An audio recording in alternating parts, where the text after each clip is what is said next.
أعوذ بالله من الشيطان الرجيم. بسم الله الرحمن الرحيم. ألف لام ميم. ذلك الكتاب لا ريب فيه هدى للمتقين الذين يؤمنون بالغيب ويقيمون الصلاة ومما رزقناهم ينفقون والذين يؤمنون بما أنزل إليك وما أنزل من قبلك وبالآخرة هم يوقنون أولئك على هدى من ربهم وأولئك هم المفلحون. إن الذين كفروا سواء عليهم أأنذرتهم أم لم تنذرهم لا يؤمنون. ختم الله على قلوبهم وعلى سمعهم وعلى أبصارهم غشاوة ولهم عذاب عظيم. ومن الناس من يقول آمنا بالله وباليوم الآخر وما هم بمؤمنين يخادعون الله والذين آمنوا وما يخدعون إلا أنفسهم وما يشعرون. في قلوبهم مرض فزادهم الله مرضا ولهم عذاب أليم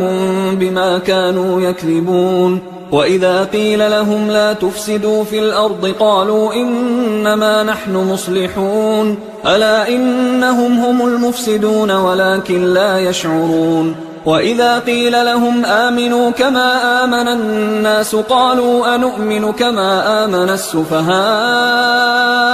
ألا إنهم هم السفهاء ولكن لا يعلمون. وإذا لقوا الذين آمنوا قالوا آمنا وإذا خلوا إلى شياطينهم قالوا إنا معكم إنما نحن مستهزئون. الله يستهزئ بهم ويمدهم في طغيانهم يعمهون. أولئك الذين اشتروا الضلالة بالهدى فما ربحت تجارتهم وما كانوا مهتدين. مثلهم كمثل الذي استوقد نارا فلما أضاءت ما حوله ذهب الله بنورهم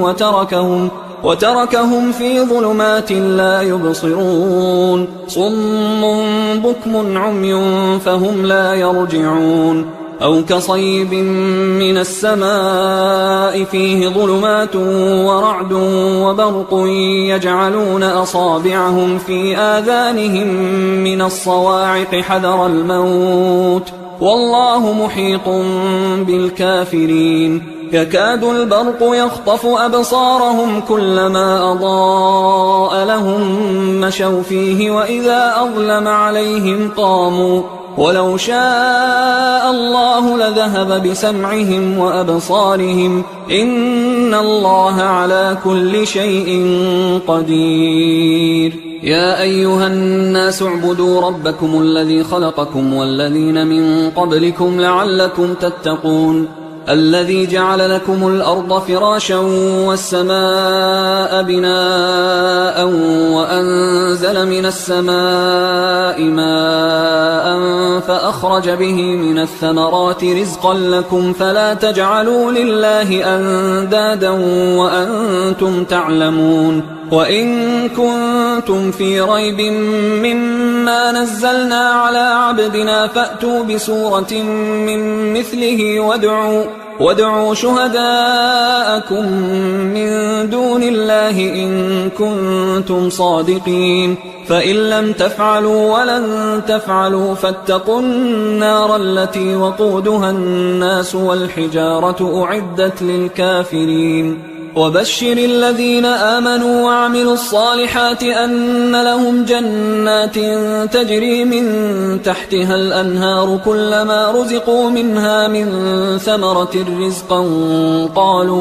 قالوا هذا الذي رزقنا من قبل وأتوا به متشابها ولهم فيها أزواج مطهرة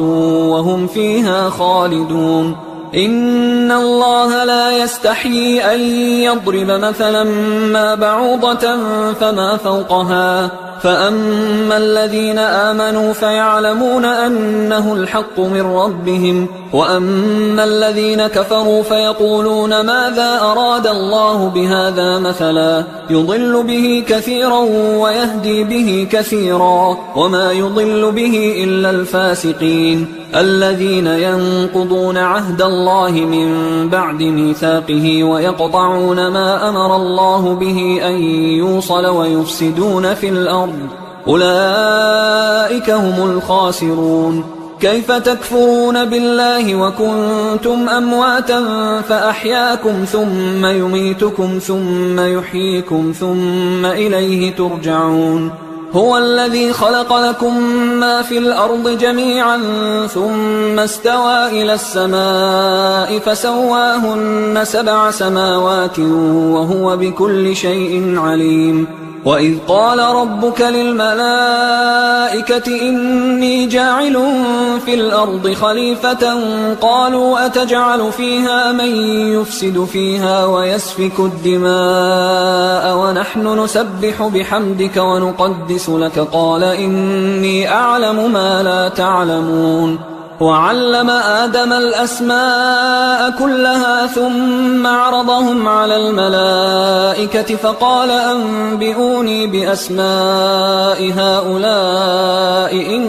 كنتم صادقين. قالوا سبحانك لا علم لنا إلا ما علمتنا إنك أنت العليم الحكيم. قال يا آدم أنبئهم بأسمائهم فلما أنبأهم بأسمائهم قال ألم أقل لكم إني أعلم غيب السماوات والأرض وأعلم ما تبدون وما كنتم تكتمون. وإذ قلنا للملائكة اسجدوا لآدم فسجدوا إلا إبليس أبى واستكبر وكان من الكافرين. وقلنا يا آدم اسكن أنت وزوجك الجنة وكلا منها رغدا حيث شئتما ولا تقربا هذه الشجرة فتكونا من الظالمين. فأزلهما الشيطان عنها فأخرجهما مما كانا فيه وقلنا اهبطوا بعضكم لبعض عدو ولكم في الأرض مستقر ومتاع إلى حين. فتلقى آدم من ربه كلمات فتاب عليه إنه هو التواب الرحيم. قلنا اهبطوا منها جميعا فإما يأتينكم مني هدى فمن تبع هداي فلا خوف عليهم ولا هم يحزنون. والذين كفروا وكذبوا بآياتنا أولئك أصحاب النار هم فيها خالدون. يا بني إسرائيل اذكروا نعمتي التي أنعمت عليكم وأوفوا بعهدي أوف بعهدكم وإياي فارهبون. وآمنوا بما أنزلت مصدقا لما معكم ولا تكونوا أول كافر به ولا تشتروا بآياتي ثمنا قليلا وإياي فاتقون. ولا تلبسوا الحق بالباطل وتكتموا الحق وأنتم تعلمون. وأقيموا الصلاة وآتوا الزكاة واركعوا مع الراكعين. أتأمرون الناس بالبر وتنسون أنفسكم وأنتم تتلون الكتاب أفلا تعقلون. واستعينوا بالصبر والصلاة وإنها لكبيرة إلا على الخاشعين الذين يظنون أنهم ملاقو ربهم وأنهم إليه راجعون. يا بني إسرائيل اذكروا نعمتي التي أنعمت عليكم وأني فضلتكم على العالمين. واتقوا يوما لا تجزي نفس عن نفس شيئا ولا يقبل منها شفاعة ولا يؤخذ منها عدل ولا هم ينصرون. وإذ نجيناكم من آل فرعون يسومونكم سوء العذاب يذبحون أبناءكم ويستحيون نساءكم وفي ذلكم بلاء من ربكم عظيم. وإذ فرقنا بكم البحر فأنجيناكم وأغرقنا آل فرعون وأنتم تنظرون. وإذ واعدنا موسى 40 ليلة ثم اتخذتم العجل من بعده وأنتم ظالمون. ثم عفونا عنكم من بعد ذلك لعلكم تشكرون وإذ آتينا موسى الكتاب والفرقان لعلكم تهتدون وإذ قال موسى لقومه يا قوم إنكم ظلمتم أنفسكم باتخاذكم العجل فتوبوا إلى بارئكم فاقتلوا أنفسكم ذلكم خير لكم عند بارئكم فتاب عليكم إنه هو التواب الرحيم وإذ قلتم يا موسى لن نؤمن لك حتى نرى الله جهرة فأخذتكم الصاعقة وأنتم تنظرون ثم بعثناكم من بعد موتكم لعلكم تشكرون وظللنا عليكم الغمام وأنزلنا عليكم المن والسلوى كلوا من طيبات ما رزقناكم وما ظلمونا ولكن كانوا أنفسهم يظلمون وإذ قلنا ادخلوا هذه القرية فكلوا منها حيث شئتم رغدا وادخلوا الباب سجدا وقولوا حطة نغفر لكم خطاياكم وسنزيد المحسنين فبدل الذين ظلموا قولا غير الذي قيل لهم فأنزلنا على الذين ظلموا رجزا من السماء بما كانوا يفسقون وإذ استسقى موسى لقومه فقلنا اضرب بعصاك الحجر فانفجرت منه 12 عينا قد علم كل أناس مشربهم كلوا واشربوا من رزق الله ولا تعثوا في الأرض مفسدين وإذ قلتم يا موسى لن نصبر على طعام واحد فادع لنا ربك يخرج لنا مما تنبت الأرض من بقلها وقثائها وفومها وعدسها وبصلها قال أتستبدلون الذي هو أدنى بالذي هو خير اهبطوا مصرا فإن لكم ما سألتم وضربت عليهم الذلة والمسكنة وباءوا بغضب من الله ذلك بأنهم كانوا يكفرون بآيات الله ويقتلون النبيين بغير الحق ذلك بما عصوا وكانوا يعتدون إن الذين آمنوا والذين هادوا والنصارى والصابئين من آمن بالله واليوم الآخر وعمل صالحا فلهم أجرهم عند ربهم ولا خوف عليهم ولا هم يحزنون وإذ أخذنا ميثاقكم ورفعنا فوقكم الطور خذوا ما آتيناكم بقوة واذكروا ما فيه لعلكم تتقون ثم توليتم من بعد ذلك فلولا فضل الله عليكم ورحمته لكنتم من الخاسرين ولقد علمتم الذين اعتدوا منكم في السبت فقلنا لهم كونوا قردة خاسئين فجعلناها نكالا لما بين يديها وما خلفها وموعظة للمتقين وإذ قال موسى لقومه إن الله يأمركم أن تذبحوا بقرة قالوا أتتخذنا هزوا قال أعوذ بالله أن أكون من الجاهلين قالوا ادع لنا ربك يبين لنا ما هي قال إنه يقول إنها بقرة لا فارض ولا بكر عوان بين ذلك فافعلوا ما تؤمرون قالوا ادع لنا ربك يبين لنا ما لونها قال إنه يقول إنها بقرة صفراء فاقع لونها تسر الناظرين قالوا ادع لنا ربك يبين لنا ما هي إن البقرة شابه علينا وإنا إن شاء الله لمهتدون قال إنه يقول إنها بقرة لا ذلول تثير الأرض ولا تسقي الحرث مسلمة لا شية فيها قالوا الآن جئت بالحق فذبحوها وما كادوا يفعلون وإذ قتلتم نفسا فادارأتم فيها والله مخرج ما كنتم تكتمون فقلنا اضربوه ببعضها كذلك يحيي الله الموتى ويريكم آياته لعلكم تعقلون ثم قست قلوبكم من بعد ذلك فهي كالحجارة أو أشد قسوة وإن من الحجارة لما يتفجر منه الأنهار وإن منها لما يشقق فيخرج منه الماء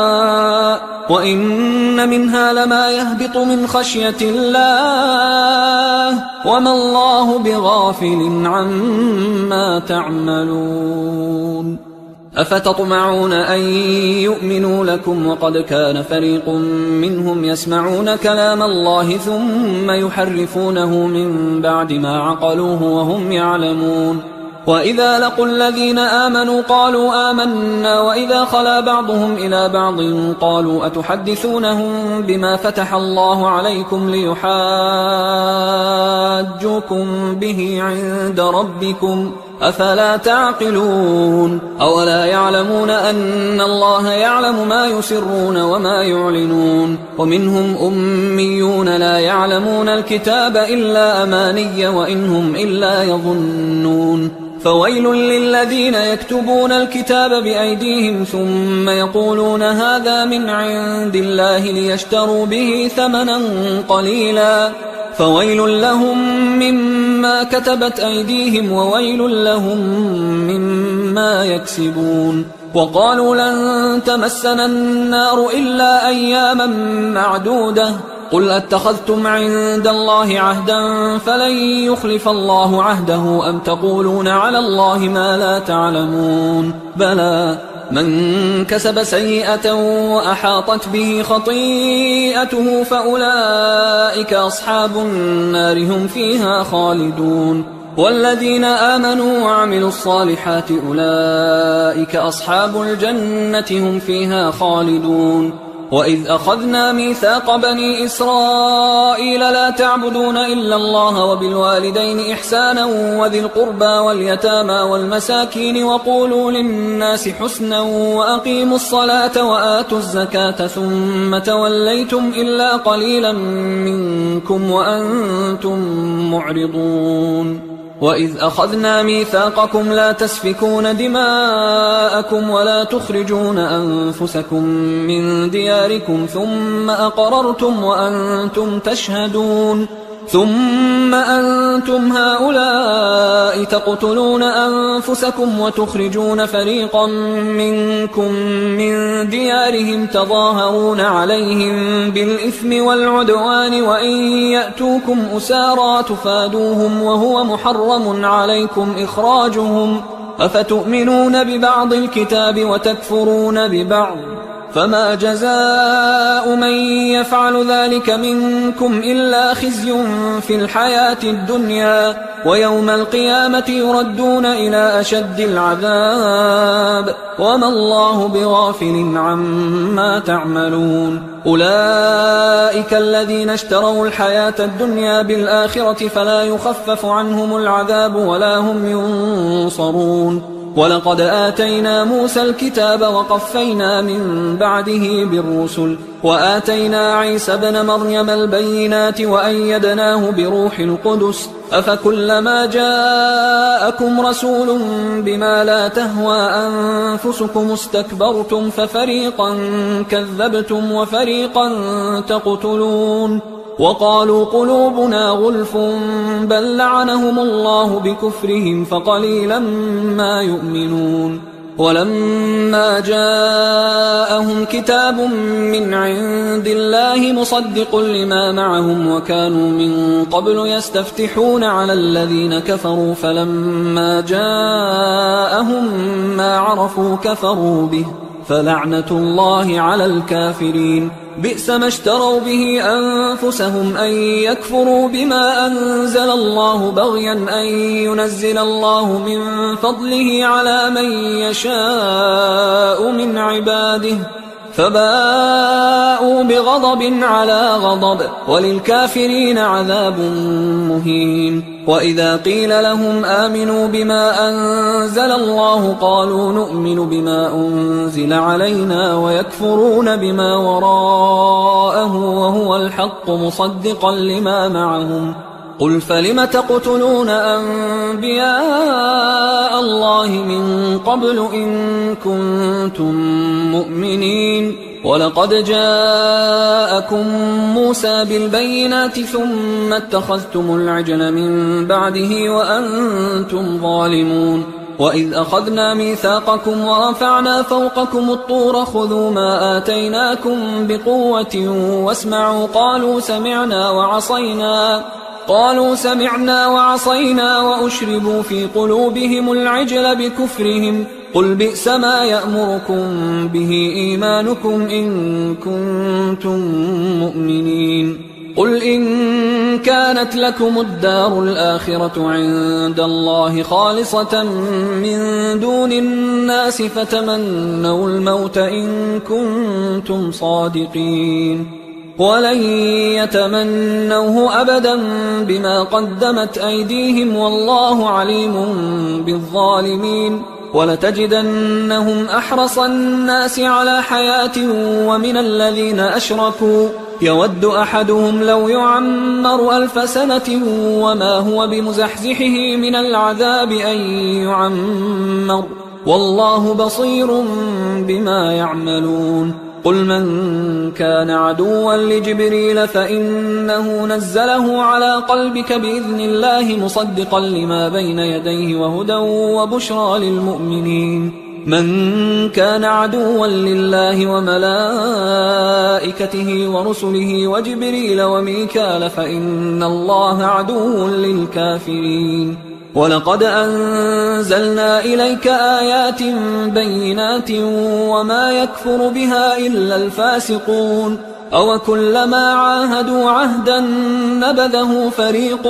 منهم بل أكثرهم لا يؤمنون ولما جاءهم رسول من عند الله مصدق لما معهم نبذ فريق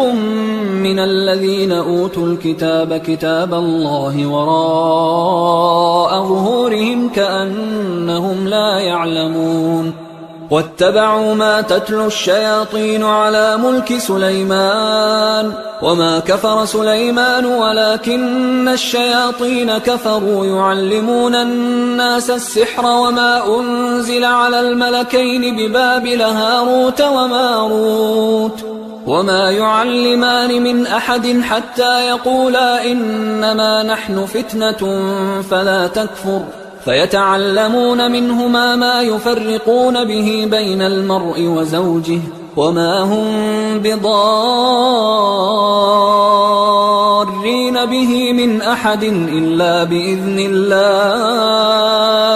ويتعلمون ما يضرهم ولا ينفعهم ولقد علموا لمن اشتراه ما له في الآخرة من خلاق ولبئس ما شروا به أنفسهم لو كانوا يعلمون ولو أنهم آمنوا واتقوا لمثوبة من عند الله خير لو كانوا يعلمون يا أيها الذين آمنوا لا تقولوا راعنا وقولوا انظرنا واسمعوا وللكافرين عذاب أليم ما يود الذين كفروا من أهل الكتاب ولا المشركين أن ينزل عليكم من خير من ربكم والله يختص برحمته من يشاء والله ذو الفضل العظيم ما ننسخ من آية أو ننسها نأت بخير منها أو مثلها ألم تعلم أن الله على كل شيء قدير ألم تعلم أن الله له ملك السماوات والأرض وما لكم من دون الله من ولي ولا نصير أم تريدون أن تسألوا رسولكم كما سئل موسى من قبل ومن يتبدل الكفر بالإيمان فقد ضل سواء السبيل ود كثير من أهل الكتاب لو يردونكم من بعد إيمانكم كفارا حسدا من عند أنفسهم من بعد ما تبين لهم الحق فاعفوا واصفحوا حتى يأتي الله بأمره إن الله على كل شيء قدير وأقيموا الصلاة وآتوا الزكاة وما تقدموا لأنفسكم من خير تجدوه عند الله إن الله بما تعملون بصير وقالوا لن يدخل الجنة إلا من كان هودا أو نصارى تلك أمانيهم قل هاتوا برهانكم إن كنتم صادقين بلى من أسلم وجهه لله وهو محسن فله أجره عند ربه ولا خوف عليهم ولا هم يحزنون وقالت اليهود ليست النصارى على شيء وقالت النصارى ليست اليهود على شيء وهم يتلون الكتاب كذلك قال الذين لا يعلمون مثل قولهم فالله يحكم بينهم يوم القيامة فيما كانوا فيه يختلفون ومن أظلم ممن منع مساجد الله أن يذكر فيها اسمه وسعى في خرابها أولئك ما كان لهم أن يدخلوها إلا خائفين لهم في الدنيا خزي ولهم في الآخرة عذاب عظيم ولله المشرق والمغرب فأينما تولوا فثم وجه الله إن الله واسع عليم وقالوا اتخذ الله ولدا سبحانه بل له ما في السماوات والأرض كل له قانتون بديع السماوات والأرض وإذا قضى أمرا فإنما يقول له كن فيكون وقال الذين لا يعلمون لولا يكلمنا الله أو تأتينا آية كذلك قال الذين من قبلهم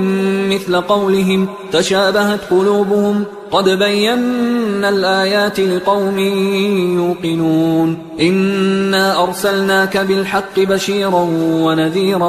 ولا تسأل عن أصحاب الجحيم ولن ترضى عنك اليهود ولا النصارى حتى تتبع ملتهم قل إن هدى الله هو الهدى ولئن اتبعت أهواءهم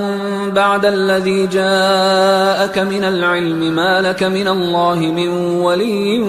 ولا نصير الذين آتيناهم الكتاب يتلونه حق تلاوته أولئك يؤمنون به ومن يكفر به فأولئك هم الخاسرون يا بني إسرائيل اذكروا نعمتي التي أنعمت عليكم وأني فضلتكم على العالمين واتقوا يوما لا تجزي نفس عن نفس شيئا ولا يقبل منها عدل ولا تنفعها شفاعة ولا هم ينصرون وإذ ابتلى إبراهيم ربه بكلمات فأتمهن قال إني جاعلك للناس إماما قال ومن ذريتي قال لا ينال عهد الظالمين وإذ جعلنا البيت مثابة للناس وأمنا واتخذوا من مقام إبراهيم مصلى وعهدنا إلى إبراهيم وإسماعيل أن طهرا بيتي للطائفين والعاكفين والركع السجود وإذ قال إبراهيم رب اجعل هذا بلدا آمنا وارزق أهله من الثمرات من آمن منهم بالله واليوم الآخر قال ومن كفر فأمتعه قليلا ثم أضطره إلى عذاب النار وبئس المصير وإذ يرفع إبراهيم القواعد من البيت وإسماعيل ربنا تقبل منا إنك أنت السميع العليم ربنا وجعلنا مسلمين لك ومن ذريتنا أمة مسلمة لك وأرنا مناسكنا وتب علينا إنك أنت التواب الرحيم ربنا وبعث فيهم رسولا منهم يتلو عليهم آياتك ويعلمهم الكتاب والحكمة ويزكيهم إنك أنت العزيز الحكيم ومن يرغب عن ملة إبراهيم إلا من سفه نفسه ولقد اصطفيناه في الدنيا وإنه في الآخرة لمن الصالحين إذ قال له ربه أسلم قال أسلمت لرب العالمين. ووصى بها إبراهيم بنيه ويعقوب يا بني إن الله اصطفى لكم الدين فلا تموتن إلا وأنتم مسلمون. أم كنتم شهداء إذ حضر يعقوب الموت إذ قال لبنيه ما تعبدون من بعدي قالوا نعبد إلهك وإله آبائك إبراهيم وإسماعيل وإسحاق إلها واحدا ونحن له مسلمون. تلك أمة قد خلت لها ما كسبت ولكم ما كسبتم ولا تسألون عما كانوا يعملون. وقالوا كونوا هودا أو نصارى تهتدوا قل بل ملة إبراهيم حنيفا وما كان من المشركين. قولوا آمنا بالله وما أنزل إلينا وما أنزل إلى إبراهيم وإسماعيل وإسحاق ويعقوب والأسباط وما أوتي موسى وعيسى وما أوتي النبيون من ربهم لا نفرق بين أحد منهم ونحن له مسلمون. فإن آمنوا بمثل ما آمنتم به فقد اهتدوا وإن تولوا فإنما هم في شقاق فسيكفيكهم الله وهو السميع العليم. صبغة الله ومن أحسن من الله صبغة ونحن له عابدون. قل أتحاجوننا في الله وهو ربنا وربكم ولنا أعمالنا ولكم أعمالكم ونحن له مخلصون. أم تقولون إن إبراهيم وإسماعيل وإسحاق ويعقوب والأسباط كانوا هودا أو نصارى قل أأنتم أعلم أم الله ومن أظلم ممن كتم شهادة عنده من الله وما الله بغافل عما تعملون. تلك أمة قد خلت لها ما كسبت ولكم ما كسبتم ولا تسألون عما كانوا يعملون. سيقول السفهاء من الناس ما ولاهم عن قبلتهم التي كانوا عليها قل لله المشرق والمغرب يهدي من يشاء إلى صراط مستقيم. وكذلك جعلناكم أمة وسطا لتكونوا شهداء على الناس ويكون الرسول عليكم شهيدا. وما جعلنا القبلة التي كنت عليها إلا لنعلم من يتبع الرسول ممن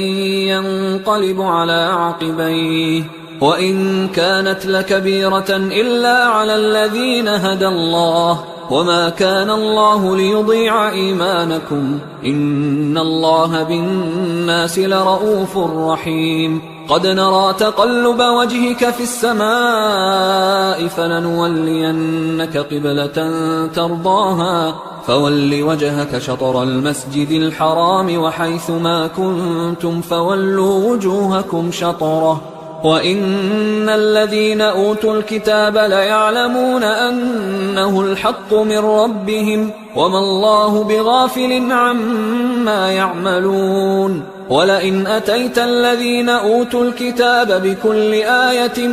ما تبعوا قبلتك وما أنت بتابع قبلتهم وما بعضهم بتابع قبلة بعض ولئن اتبعت أهواءهم من بعد ما جاءك من العلم إنك إذا لمن الظالمين. الذين آتيناهم الكتاب يعرفونه كما يعرفون أبناءهم وإن فريقا منهم ليكتمون الحق وهم يعلمون الحق من ربك فلا تكونن من الممترين ولكل وجهة هو موليها فاستبقوا الخيرات أينما تكونوا يأت بكم الله جميعا إن الله على كل شيء قدير ومن حيث خرجت فول وجهك شطر المسجد الحرام وإنه للحق من ربك وما الله بغافل عما تعملون ومن حيث خرجت فول وجهك شطر المسجد الحرام وحيث ما كنتم فولوا وجوهكم شطره لئلا يكون للناس عليكم حجة إلا الذين ظلموا منهم فلا تخشوهم واخشوني ولأتم نعمتي عليكم ولعلكم تهتدون كما أرسلنا فيكم رسولا منكم يتلو عليكم آياتنا ويزكيكم ويعلمكم الكتاب والحكمة ويعلمكم ما لم تكونوا تعلمون فاذكروني أذكركم واشكروا لي ولا تكفرون يا أيها الذين آمنوا استعينوا بالصبر والصلاة إن الله مع الصابرين ولا تقولوا لمن يقتل في سبيل الله أموات بل أحياء ولكن لا تشعرون ولنبلونكم بشيء من الخوف والجوع ونقص من الأموال والأنفس والثمرات وبشر الصابرين الذين إذا أصابتهم مصيبة قالوا إنا لله وإنا إليه راجعون أولئك عليهم صلوات من ربهم ورحمة وأولئك هم المهتدون إن الصفا والمروة من شعائر الله فمن حج البيت أو اعتمر فلا جناح عليه أن يطوف بهما ومن تطوع خيرا فإن الله شاكر عليم إن الذين يكتمون ما أنزلنا من البينات والهدى من بعد ما بيناه للناس في الكتاب أولئك يلعنهم الله ويلعنهم اللاعنون إلا الذين تابوا وأصلحوا وبينوا فأولئك أتوب عليهم وأنا التواب الرحيم إن الذين كفروا وماتوا وهم كفار أولئك عليهم لعنة الله والملائكة والناس أجمعين خالدين فيها لا يخفف عنهم العذاب ولا هم ينظرون وإلهكم إله واحد لا إله إلا هو الرحمن الرحيم إن في خلق السماوات والأرض واختلاف الليل والنهار والفلك التي تجري في البحر بما ينفع الناس وما أنزل الله من السماء من ماء فأحيا به الأرض بعد موتها وبث فيها من كل دابة وتصريف الرياح والسحاب المسخر بين السماء والأرض لآيات لقوم يعقلون ومن الناس من يتخذ من دون الله أندادا يحبونهم كحب الله والذين آمنوا أشد حبا لله ولو يرى الذين ظلموا إذ يرون العذاب أن القوة لله جميعا وأن الله شديد العذاب إذ تبرأ الذين اتبعوا من الذين اتبعوا ورأوا العذاب وتقطعت بهم الأسباب وقال الذين اتبعوا لو أن لنا كرة فنتبرأ منهم كما تبرأوا منا كذلك يريهم الله أعمالهم حسرات عليهم وما هم بخارجين من النار يا أيها الناس كلوا مما في الأرض حلالا طيبا ولا تتبعوا خطوات الشيطان إنه لكم عدو مبين إنما يأمركم بالسوء والفحشاء وأن تقولوا على الله ما لا تعلمون وإذا قيل لهم اتبعوا ما أنزل الله قالوا بل نتبع ما ألفينا عليه آباءنا أولو كان آباؤهم لا يعقلون شيئا ولا يهتدون ومثل الذين كفروا كمثل الذي ينعق بما لا يسمع إلا دعاء ونداء صم بكم عمي فهم لا يعقلون يا أيها الذين آمنوا كلوا من طيبات ما رزقناكم واشكروا لله إن كنتم إياه تعبدون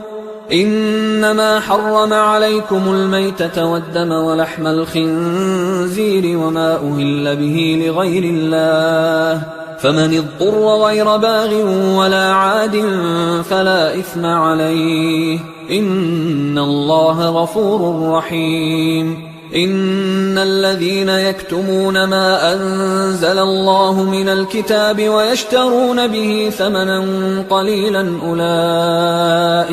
أولئك ما يأكلون في بطونهم إلا النار ولا يكلمهم الله يوم القيامة ولا يزكيهم ولهم عذاب أليم أولئك الذين اشتروا الضلالة بالهدى والعذاب بالمغفرة فما أصبرهم على النار ذلك بأن الله نزل الكتاب بالحق وإن الذين اختلفوا في الكتاب لفي شقاق بعيد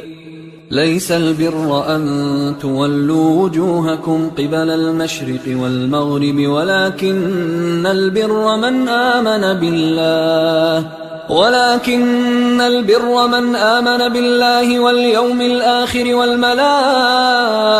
والكتاب والنبيين وآتى المال على حبه ذوي القربى واليتامى والمساكين وابن السبيل والسائلين وفي الرقاب وأقام الصلاة وآتى الزكاة والموفون بعهدهم إذا عاهدوا والصابرين في البأساء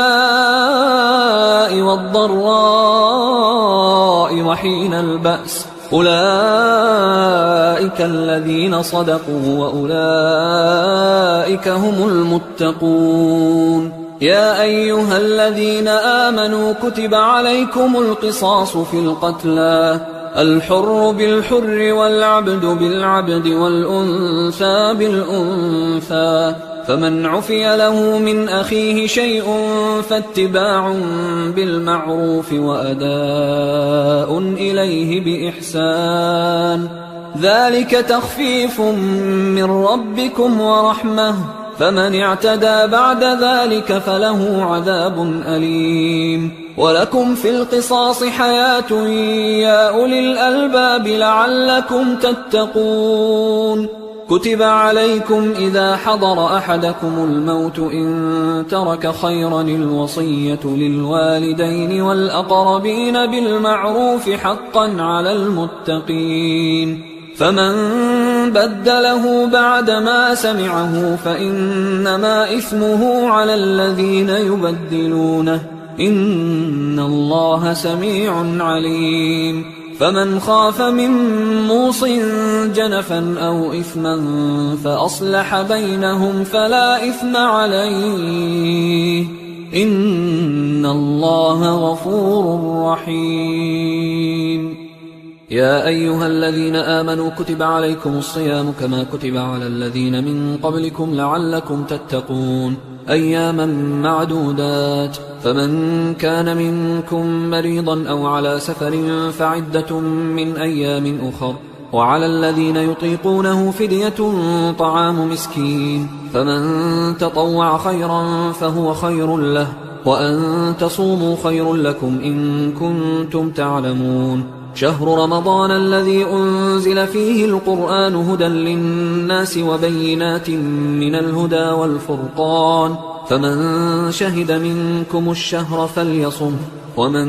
كان مريضا أو على سفر فعدة من أيام أخر، يريد الله بكم اليسر ولا يريد بكم العسر ولتكملوا العدة ولتكبروا الله على ما هداكم ولعلكم تشكرون. وإذا سألك عبادي عني فإني قريب أجيب دعوة الداعي إذا دعان، فليستجيبوا لي وليؤمنوا بي لعلهم يرشدون. أحل لكم ليلة الصيام الرفث إلى نسائكم هن لباس لكم وأنتم لباس لهن، علم الله أنكم كنتم تختانون أنفسكم فتاب عليكم وعفى عنكم، فالآن باشروهن وابتغوا ما كتب الله لكم، وكلوا واشربوا حتى يتبين لكم الخيط الأبيض من الخيط الأسود من الفجر، ثم أتموا الصيام إلى الليل، ولا تباشروهن وأنتم عاكفون في المساجد،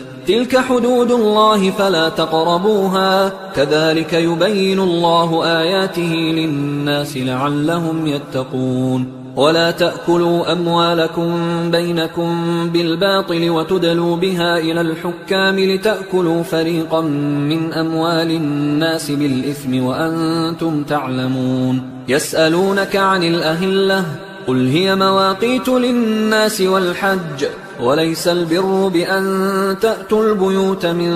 ظهورها ولكن البر من اتقى، وأتوا البيوت من أبوابها واتقوا الله لعلكم تفلحون. وقاتلوا في سبيل الله الذين يقاتلونكم ولا تعتدوا إن الله لا يحب المعتدين. وقتلوهم حيث ثقفتموهم وأخرجوهم من حيث أخرجوكم والفتنة أشد من القتل، ولا تقاتلوهم عند المسجد الحرام حتى يقاتلوكم فيه، فإن قاتلوكم فاقتلوهم، كذلك جزاء الكافرين، فإن انتهوا فإن الله غفور رحيم. وقاتلوهم حتى لا تكون فتنة ويكون الدين لله، فإن انتهوا فلا عدوان إلا على الظالمين. الشهر الحرام بالشهر الحرام والحرمات قصاص، فمن اعتدى عليكم فاعتدوا عليه بمثل ما اعتدى عليكم، واتقوا الله واعلموا أن الله مع المتقين. وأنفقوا في سبيل الله ولا تلقوا بأيديكم إلى التهلكة وأحسنوا إن الله يحب المحسنين. وأتموا الحج والعمرة لله، فإن أحصرتم فما استيسر من الهدي، ولا تحلقوا رؤوسكم حتى يبلغ الهدي محله، فمن كان منكم مريضا أو به أذى من رأسه ففدية من صيام أو صدقة أو نسك، فإذا أمنتم فمن تمتع بالعمرة إلى الحج فما استيسر من الهدي، فمن لم يجد فصيام 3 أيام في الحج و7 إذا رجعتم، تلك 10 كاملة، ذلك لمن لم يكن أهله حاضر المسجد الحرام. واتقوا الله واعلموا أن الله شديد العقاب. الحج أشهر معلومات، فمن فرض فيهن الحج فلا رفث ولا فسوق ولا جدال في الحج، وما تفعلوا من خير يعلمه الله، وتزودوا فإن خير الزاد التقوى واتقون يا أولي الألباب. ليس عليكم جناح أن تبتغوا فضلا من ربكم، فإذا أفضتم من عرفات فاذكروا الله عند المشعر الحرام واذكروه كما هداكم وإن كنتم من قبله لمن الضالين. ثم أفيضوا من حيث أفاض الناس واستغفروا الله إن الله غفور رحيم. فإذا قضيتم مناسككم فاذكروا الله كذكركم آباءكم أو أشد ذكرا. فمن الناس من يقول ربنا آتنا في الدنيا وما له في الآخرة من خلاق، ومنهم من يقول ربنا آتنا في الدنيا حسنة وفي الآخرة حسنة وقنا عذاب النار. أولئك لهم نصيب مما كسبوا والله سريع الحساب. واذكروا الله في أيام معدودات، فمن تعجل في يومين فلا إثم عليه ومن تأخر فلا إثم عليه لمن اتقى. واتقوا الله واعلموا أنكم إليه تحشرون. ومن الناس من يعجبك قوله في الحياة الدنيا ويشهد الله على ما في قلبه وهو ألد الخصام. وإذا تولى سعى في الأرض ليفسد فيها ويهلك الحرث والنسل والله لا يحب الفساد. وإذا قيل له اتق الله أخذته العزة بالإثم فحسبه جهنم ولبئس المهاد. ومن الناس من يشري نفسه ابتغاء مرضات الله والله رؤوف بالعباد. يا أيها الذين آمنوا ادخلوا في السلم كافة ولا تتبعوا خطوات الشيطان إنه لكم عدو مبين. فإن زللتم من بعد ما جاءتكم البينات فاعلموا أن الله عزيز حكيم. هل ينظرون إلا أن يأتيهم الله في ظلل من الغمام والملائكة وقضي الأمر وإلى الله ترجع الأمور. سل بني إسرائيل كم آتيناهم من آية بينة ومن يبدل نعمة الله من بعد ما جاءته فإن الله شديد العقاب. زين للذين كفروا الحياة الدنيا ويسخرون من الذين آمنوا والذين اتقوا فوقهم يوم القيامة والله يرزق من يشاء بغير حساب. كان الناس أمة واحدة فبعث الله النبيين مبشرين ومنذرين وأنزل معهم الكتاب بالحق ليحكم بين الناس فيما اختلفوا فيه وما اختلف فيه إلا الذين أوتوه من بعد ما جاءتهم البينات بغيا بينهم فهدى الله الذين آمنوا لما اختلفوا فيه من الحق بإذنه والله يهدي من يشاء إلى صراط مستقيم. أم حسبتم أن تدخلوا الجنة ولما يأتكم مثل الذين خلوا من قبلكم مستهم البأساء والضراء وزلزلوا حتى يقول الرسول والذين آمنوا معه متى نصر الله ألا إن نصر الله قريب. يسألونك ماذا ينفقون قل ما أنفقتم من خير فللوالدين والأقربين واليتامى والمساكين وابن السبيل وما تفعلوا من خير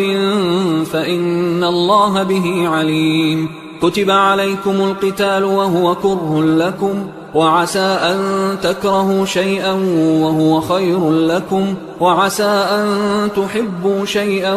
وهو شر لكم والله يعلم وأنتم لا تعلمون يسألونك عن الشهر الحرام قتال فيه قل قتال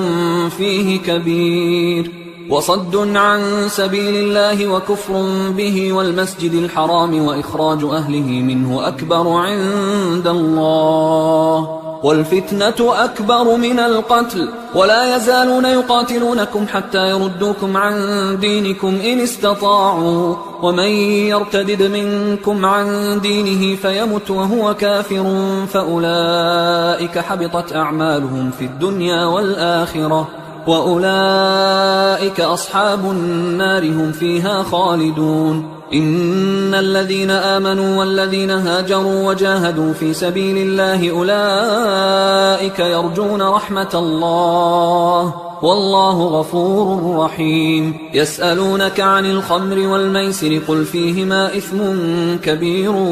ومنافع للناس وإثمهما أكبر من نفعهما ويسألونك ماذا ينفقون قل العفو كذلك يبين الله لكم الآيات لعلكم تتفكرون في الدنيا والآخرة ويسألونك عن اليتامى قل إصلاح لهم خير وإن تخالطوهم فإخوانكم والله يعلم المفسد من المصلح ولو شاء الله لأعنتكم إن الله عزيز حكيم ولا تنكحوا المشركات حتى يؤمنوا ولأمة مؤمنة خير من مشركة ولو أعجبتكم ولا تنكحوا المشركين حتى يؤمنوا ولعبد مؤمن خير من مشرك ولو أعجبكم أولئك يدعون إلى النار والله يدعو إلى الجنة والمغفرة بإذنه ويبين آياته للناس لعلهم يتذكرون ويسألونك عن المحيض قل هو أذى فاعتزلوا النساء في المحيض ولا تقربوهن حتى يطهرن فإذا تطهرن فأتوهن من حيث أمركم الله إن الله يحب التوابين ويحب المتطهرين نساؤكم حرث لكم فأتوا حرثكم أنى شئتم وقدموا لأنفسكم واتقوا الله واعلموا أنكم ملاقوه وبشر المؤمنين ولا تجعلوا الله عرضة لأيمانكم أن تبروا وتتقوا وتصلحوا بين الناس والله سميع عليم لا يؤاخذكم الله باللغو في أيمانكم ولكن يؤاخذكم بما كسبت قلوبكم والله غفور حليم للذين يؤلون من نسائهم تربص 4 أشهر فإن فاءوا فإن الله غفور رحيم وإن عزموا الطلاق فإن الله سميع عليم والمطلقات يتربصن بأنفسهن 3 قروء ولا يحل لهن أن يكتمن ما خلق الله في أرحامهن إن كن يؤمن بالله واليوم الآخر وبعولتهن أحق بردهن في ذلك إن أرادوا إصلاحا ولهن مثل الذي عليهن بالمعروف وللرجال عليهن درجة والله عزيز حكيم الطلاق 2 فإمساك بمعروف أو تسريح بإحسان ولا يحل لكم أن تأخذوا مما آتيتموهن شيئا إلا أن يخافا ألا يقيما حدود الله فإن خفتم ألا يقيما حدود الله فلا جناح عليهما فيما افتدت به تلك حدود الله فلا تعتدوها ومن يتعد حدود الله فأولئك هم الظالمون فإن طلقها فلا تحل له من بعد حتى تنكح زوجا غيره فإن طلقها فلا جناح عليهما أن يتراجعا إن ظنا أن يقيما حدود الله وتلك حدود الله يبينها لقوم يعلمون وإذا طلقتم النساء فبلغن أجلهن فأمسكوهن بمعروف أو سرحوهن بمعروف ولا تمسكوهن ضرارا لتعتدوا ومن يفعل ذلك فقد ظلم نفسه ولا تتخذوا آيات الله هزوا واذكروا نعمة الله عليكم وما أنزل عليكم من الكتاب والحكمة يعظكم به واتقوا الله واعلموا أن الله بكل شيء عليم وإذا طلقتم النساء فبلغن أجلهن فلا تعضلوهن أن ينكحن أزواجهن إذا تراضوا بينهم بالمعروف ذلك يوعظ به من كان منكم يؤمن بالله واليوم الآخر ذلكم أزكى لكم وأطهر والله يعلم وأنتم لا تعلمون والوالدات يرضعن أولادهن حولين كاملين لمن أراد أن يتم الرضاعة وعلى المولود له رزقهن وكسوتهن بالمعروف لا تكلف نفس إلا وسعها لا تضار والدة بولدها ولا مولود له بولده وعلى الوارث مثل ذلك فإن أرادا فصالا عن تراض منهما وتشاور فلا جناح عليهما وإن أردتم أن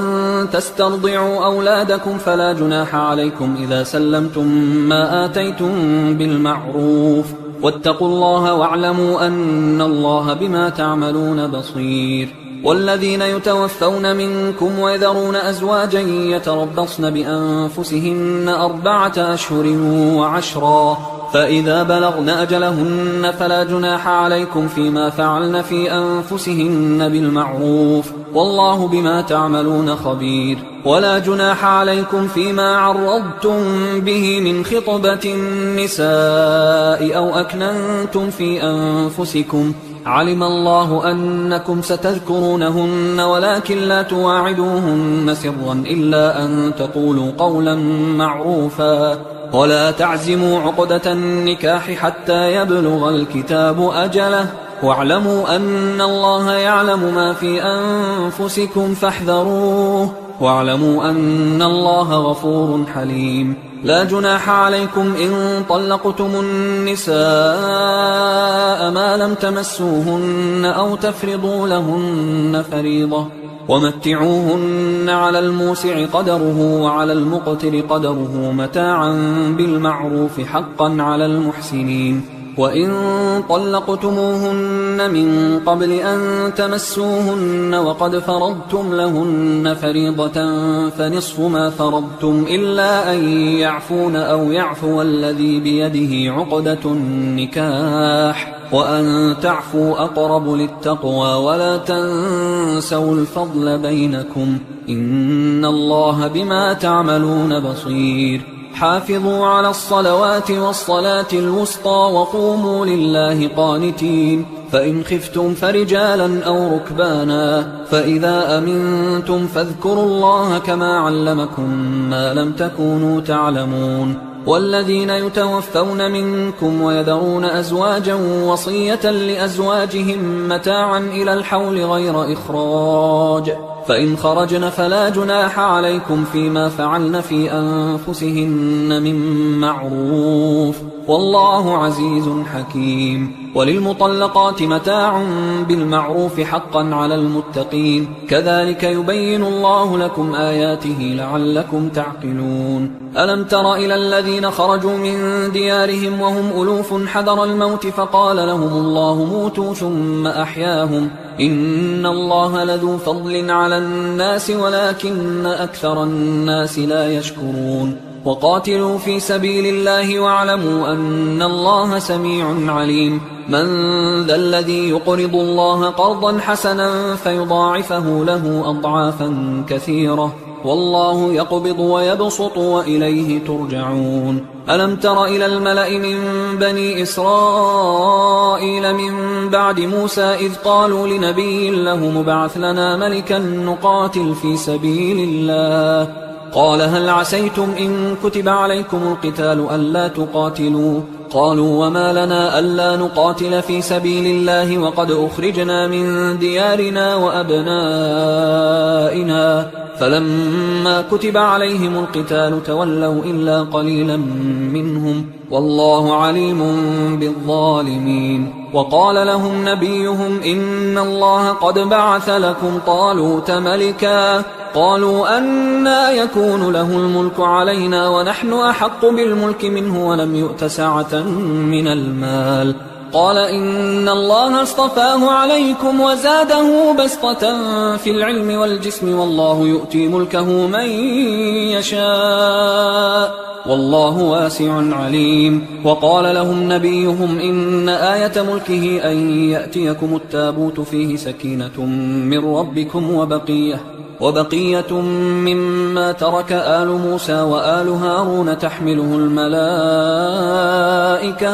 إن في ذلك لآية لكم إن كنتم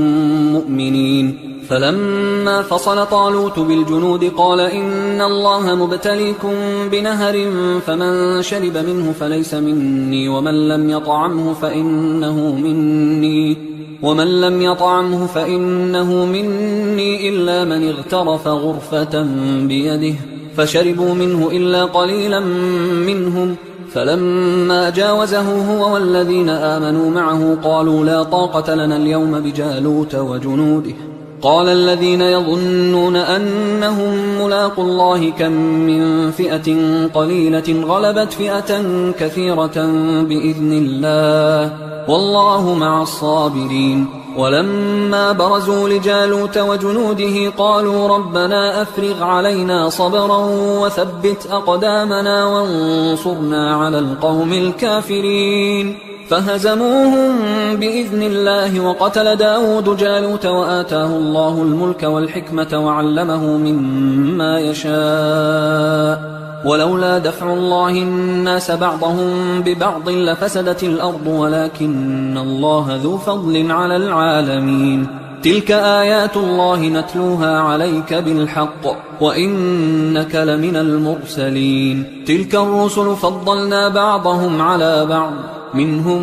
من كلم الله ورفع بعضهم درجات وآتينا عيسى ابن مريم البينات وأيدناه بروح القدس ولو شاء الله ما اقتتل الذين من بعدهم من بعد ما جاءتهم البينات ولكن اختلفوا فمنهم من آمن ومنهم من كفر ولو شاء الله ما اقتتلوا ولكن الله يفعل ما يريد يا أيها الذين آمنوا أنفقوا مما رزقناكم من قبل أن يأتي يوم لا بيع فيه ولا خلة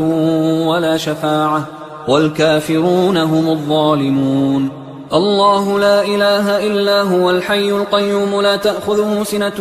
ولا نوم له ما في السماوات وما في الأرض من ذا الذي يشفع عنده إلا بإذنه يعلم ما بين أيديهم وما خلفهم ولا يحيطون بشيء من علمه إلا بما شاء وسع كرسيه السماوات والأرض ولا يؤوده حفظهما وهو العلي العظيم لا إكراه في الدين قد تبين الرشد من الغي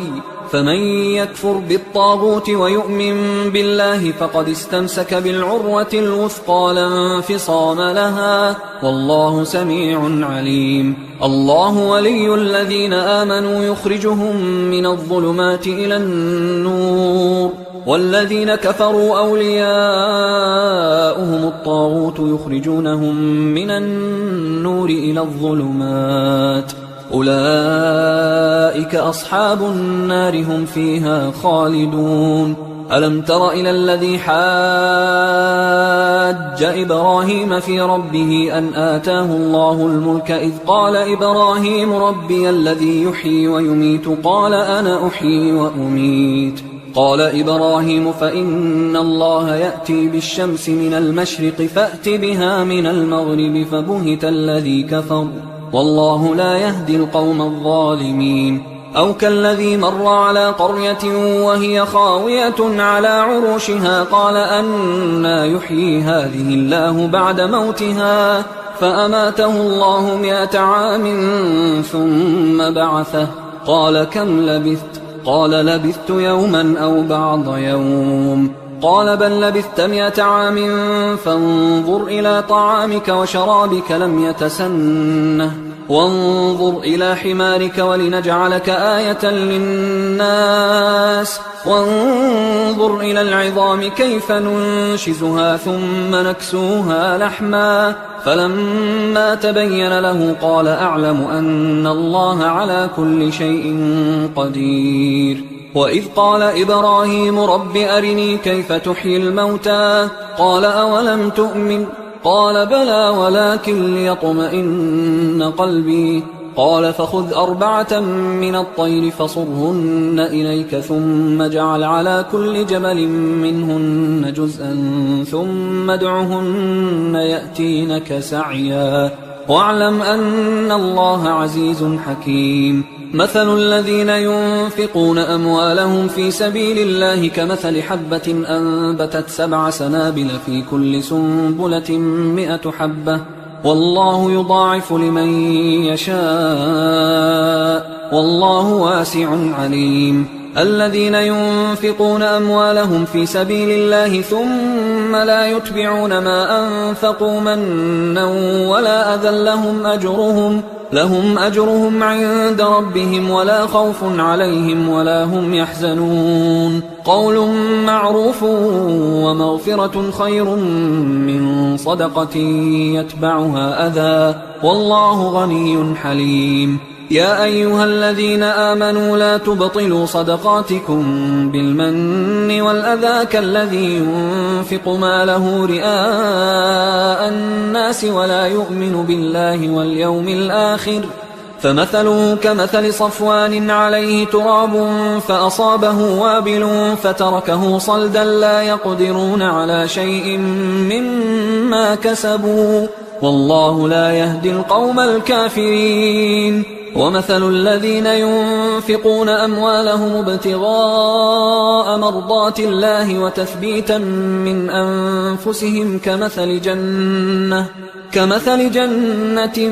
بربوة أصابها وابل فآتت أكلها ضعفين فإن لم يصبها وابل فطل والله بما تعملون بصير أيود أحدكم أن تكون له جنة من نخيل وأعناب تجري من تحتها الأنهار له فيها من كل الثمرات وأصابه الكبر وله ذرية ضعفاء فأصابها إعصار فيه نار فاحترقت كذلك يبين الله لكم الآيات لعلكم تتفكرون يا أيها الذين آمنوا أنفقوا من طيبات ما كسبتم ومما أخرجنا لكم من الأرض ولا تيمموا الخبيث منه تنفقون ولستم بآخذيه إلا أن تغمضوا فيه واعلموا أن الله غني حميد الشيطان يعدكم الفقر ويأمركم بالفحشاء والله يعدكم مغفرة منه وفضلا والله واسع عليم يؤتي الحكمة من يشاء ومن يؤت الحكمة فقد أوتي خيرا كثيرا وما يذكر إلا أولو الألباب وما أنفقتم من نفقة أو نذرتم من نذر فإن الله يعلمه وما للظالمين من أنصار إن تبدوا الصدقات فنعما هي وإن تخفوها وتؤتوها الفقراء فهو خير لكم ويكفر عنكم من سيئاتكم والله بما تعملون خبير ليس عليك هداهم ولكن الله يهدي من يشاء وما تنفقوا من خير فلأنفسكم وما تنفقون إلا ابتغاء وجه الله وما تنفقوا من خير يوفى إليكم وأنتم لا تظلمون للفقراء الذين أحصروا في سبيل الله لا يستطيعون ضربا في الأرض يحسبهم الجاهل أغنياء من التعفف تعرفهم بسيماهم لا يسألون الناس إلحافا وما تنفقوا من خير فإن الله به عليم الذين ينفقون أموالهم بالليل والنهار سرا وعلانية فلهم أجرهم عند ربهم ولا خوف عليهم ولا هم يحزنون الذين يأكلون الربا لا يقومون إلا كما يقوم الذي يتخبطه الشيطان من المس ذلك بأنهم قالوا إنما البيع مثل الربا وأحل الله البيع وحرم الربا فمن جاءه موعظة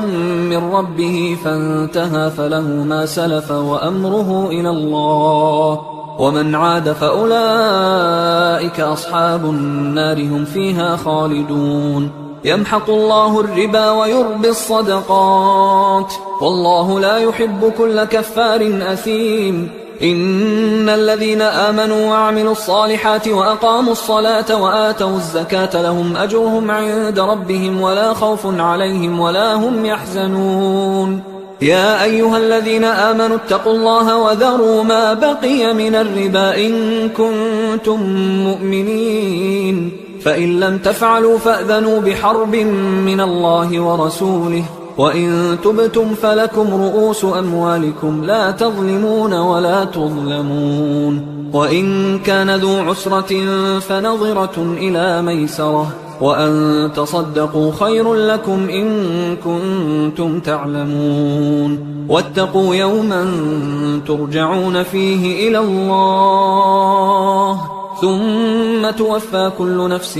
ما كسبت وهم لا يظلمون يا أيها الذين آمنوا إذا تداينتم بدين إلى أجل مسمى فاكتبوه وليكتب بينكم كاتب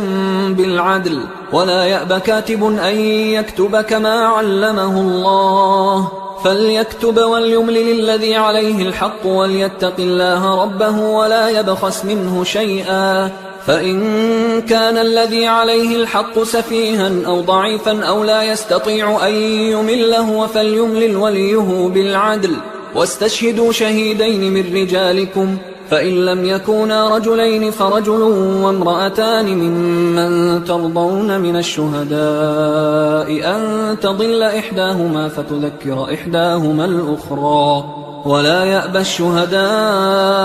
إذا ما دعوا ولا تسأموا أن تكتبوه صغيرا أو كبيرا إلى أجله ذلكم أقسط عند الله وأقوم للشهادة وأدنى أن لا ترتابوا إلا أن تكون تجارة حاضرة تديرونها بينكم فليس عليكم جناح ألا تكتبوها وأشهدوا إذا تبايعتم ولا يضار كاتب ولا شهيد وإن تفعلوا فإنه فسوق بكم واتقوا الله ويعلمكم الله والله بكل شيء عليم وإن كنتم على سفر ولم تجدوا كاتبا فرهان مقبوضة، فإن أمن بعضكم بعضا فليؤدي الذي اؤتمن أمانته وليتق الله ربه ولا تكتموا الشهادة، ومن يكتمها فإنه آثم قلبه والله بما تعملون عليم. لله ما في السماوات وما في الأرض، وإن تبدوا ما في أنفسكم أو تخفوه يحاسبكم به الله فيغفر لمن يشاء ويعذب من يشاء والله على كل شيء قدير. آمن الرسول بما أنزل إليه من ربه والمؤمنون كل آمن بالله وملائكته وكتبه ورسله لا نفرق بين أحد من رسله وقالوا سمعنا وأطعنا غفرانك ربنا وإليك المصير. لا يكلف الله نفسا إلا وسعها، لها ما كسبت وعليها ما اكتسبت، ربنا لا تؤاخذنا إن